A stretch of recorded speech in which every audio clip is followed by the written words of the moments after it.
Hello दोस्तों, स्वागत है आप सभी का आपके अपने चैनल गुरुमंत्र इंस्टीट्यूट पर।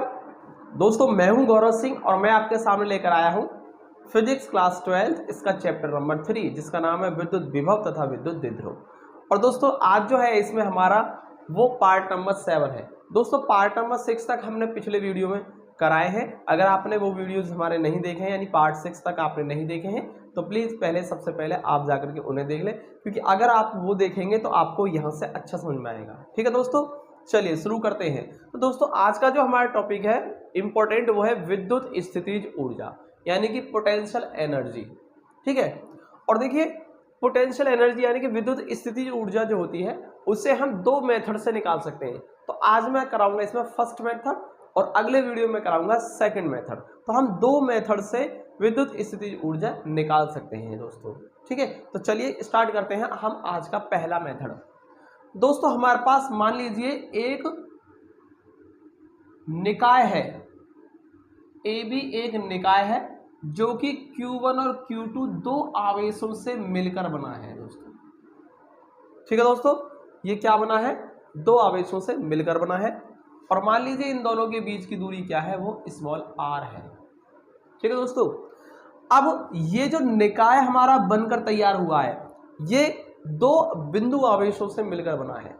ठीक है दोस्तों, तो ये जो हम स्थितिज ऊर्जा निकाल रहे हैं हम ये किन्हीं भी दो बिंदु आवेशों से मिलकर बने निकाय की विद्युत स्थितिज ऊर्जा निकाल रहे हैं।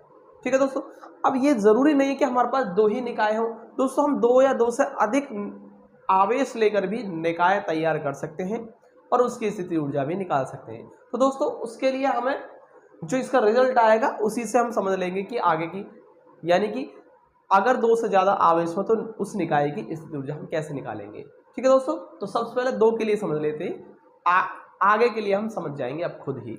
ठीक है, चलिए अभी दोस्तों अब देखिए हमारे पास ये निकाय है जो कि Q1 Q2 दो आवेशों से मिलकर बना है। दोस्तों इस निकाय को बनाने में जो कार्य किया गया होगा वही कार्य इसकी स्थितिज ऊर्जा कहलाता है। यानी कि इस निकाय को तैयार किया गया होगा, बनाया गया होगा। अब कैसे बनाया गया होगा समझने की बात यह है कि इसको निकाय को कैसे बनाया गया है। ठीक है, और जो कार्य किया गया वो इसकी स्थितिज ऊर्जा हो गई। तो सबसे पहले हमें इसे समझना होगा कि आखिर ये बनाया कैसे गया है दोस्तों। अगर आप ये समझ पाए कि ये बनाया कैसे गया है तो स्थितिज ऊर्जा निकालना आपके लिए बहुत आसान हो जाएगा। चलिए दोस्तों हम समझते हैं कैसे बनाया गया होगा। दोस्तों सबसे पहले हम ये देखेंगे कि ये Q1 और Q2 आवेश क्या रहेंगे, यहाँ पर नहीं होंगे। ठीक है, पहले आपको आवेश Q1 और Q2 ये क्या है? अनंत है। ये क्या है? अनंत है। मान लीजिए अनंत पर हमारे आवेश रखे, अनंत है तो वहां पर तो कितना भी आवेश मान सकते हैं हम। ठीक है, अनंत से हम आवेश को ला रहे हैं। मान लीजिए एक Q1 आवेश और एक Q2 आवेश, दो आवेशों को हम अनंत से लेकर आ रहे हैं। तो ये जो आवेश है स्टार्टिंग में कहाँ होंगे? अनंत पर होंगे। और इस Q1 आवेश को लेकर आए आप अनंत से और A बिंदु पर ला करके आपने रख दिया।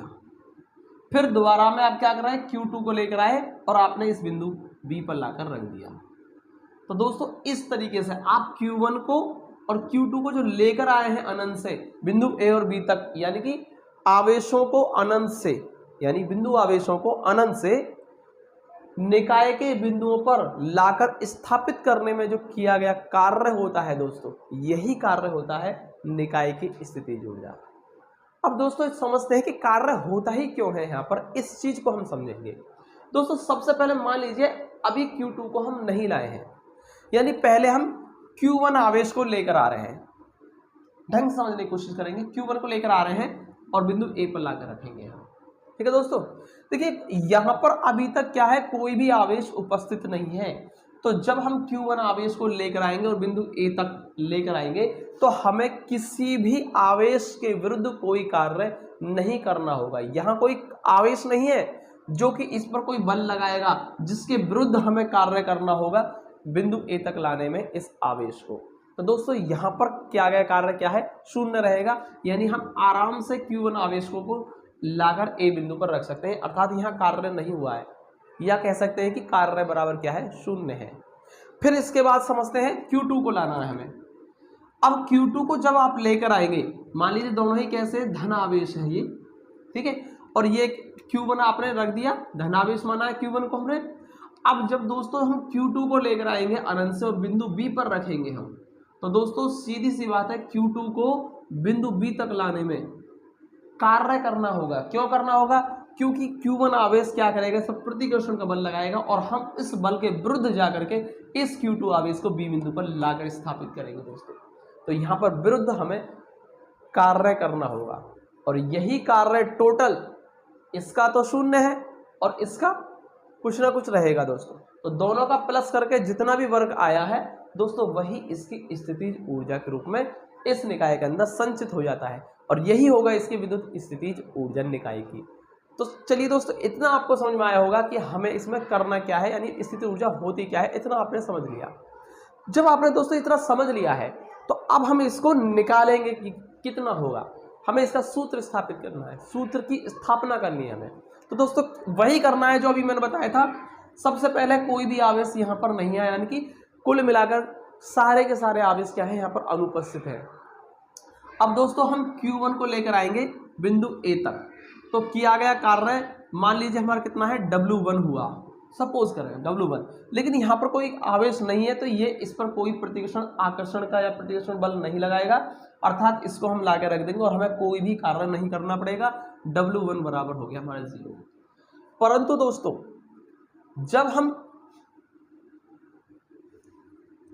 हम Q2 को लेकर आएंगे तो इस Q2 को B बिंदु तक लाने में हमें Q1 के विरुद्ध कुछ कार्य करना होगा, क्योंकि Q1 क्या लगाएगा, Q2 पर विपरीत बल लगाएगा, प्रतिकर्षण बल लगाएगा और इसको दूर भेजने की कोशिश करेगा। लेकिन हम इसके विरुद्ध जाकर के अब फिर कार्य करेंगे और इस Q2 को B बिंदु पर लाकर स्थापित कर देंगे। ठीक है दोस्तों, तो अब इस Q2 को हम लाए और हमें क्या करना पड़ा, इस आवेश के विरुद्ध कुछ कार्य करना हुआ और फिर हमने इसको ला करके यहाँ रख दिया। सपोज इस प्रोसेस में हमारा जो कार्य हुआ W2 हुआ है, तो W का फॉर्मूला क्या होता है, देखो V बराबर W बटे Q, आपने फॉर्मूला पढ़ रखा है। तो यहाँ से W बराबर कितना होगा दोस्तों, जब क्रॉस मल्टीप्लाई कर देंगे हम, W बराबर Q0 इंटू V। ठीक है दोस्तों, तो इसी से हम W2 क्या लिखेंगे, Q0, यानी किस आवेश को लाते थे वहां Q0 को, यहाँ किसको ला रहे हैं, Q2 को ला रहे हैं,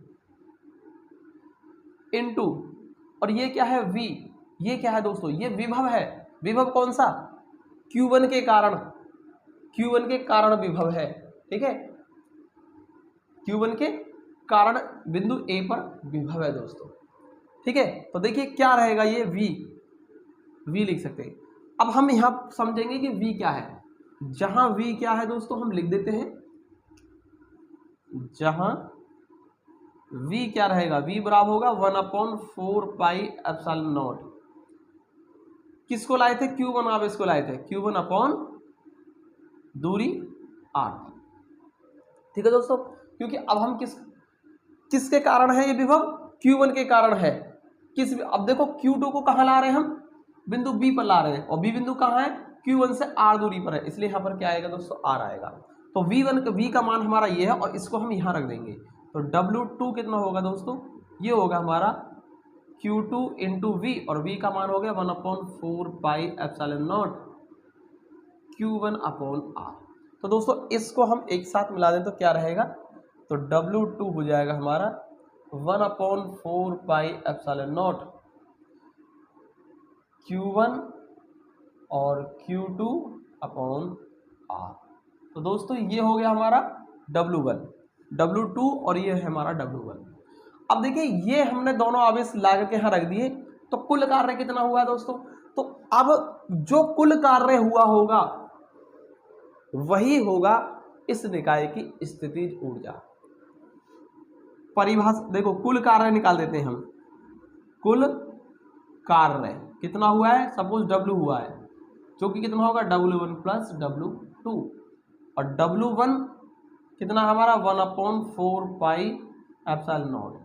इसको ऐसे लिख सकते हैं W1 plus W2, sorry W1 का मान कितना है दोस्तों, वो हमारा 0 है और प्लस W2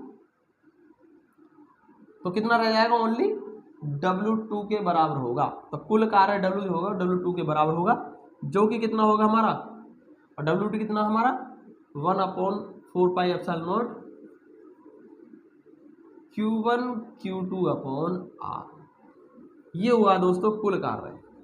लेकिन मैंने अभी क्या बताया था दोस्तों, परिभाषा मैंने आपको बताया था कि अनंत से आवेशों को, ठीक है, निकाय के अंदर यानी निकाय पर विभिन्न विभिन्न बिंदुओं तक स्थापित करने में किया गया कुल कार्य ही निकाय की स्थितिज ऊर्जा कहलाता है।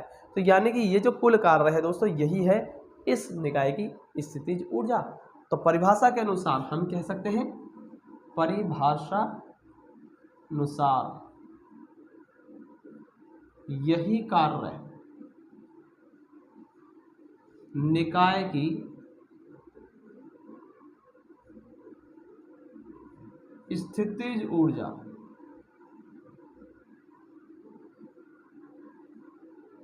कहलाता है।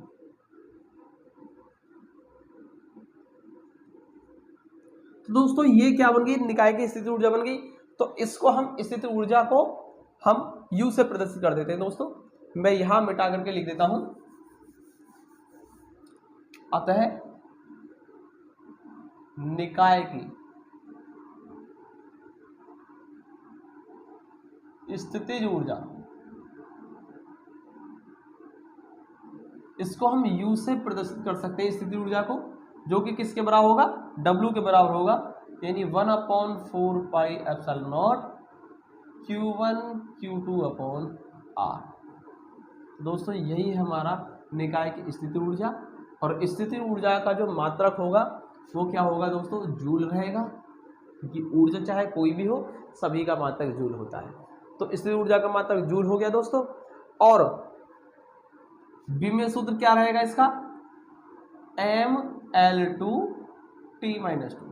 दोस्तों मैंने आपको बता रखा है, चाहे कोई भी ऊर्जा हो, सबका विमेय सूत्र क्या रहेगा, इतना ही रहेगा। ठीक है दोस्तों, तो ये हुआ हमारा फर्स्ट मेथड। और अब मैं आपके सामने इसका सेकंड मेथड लेके आऊंगा नेक्स्ट वीडियो में। ठीक है दोस्तों, पार्ट नंबर 8 में सेकंड मेथड रहेगा हमारे पास। तो दोस्तों उम्मीद करता हूं कि इतना आपको समझ में आया होगा। अगर आपको समझ में आ रहा है तो प्लीज़ वीडियो को लाइक करें, चैनल को सब्सक्राइब कर लें, और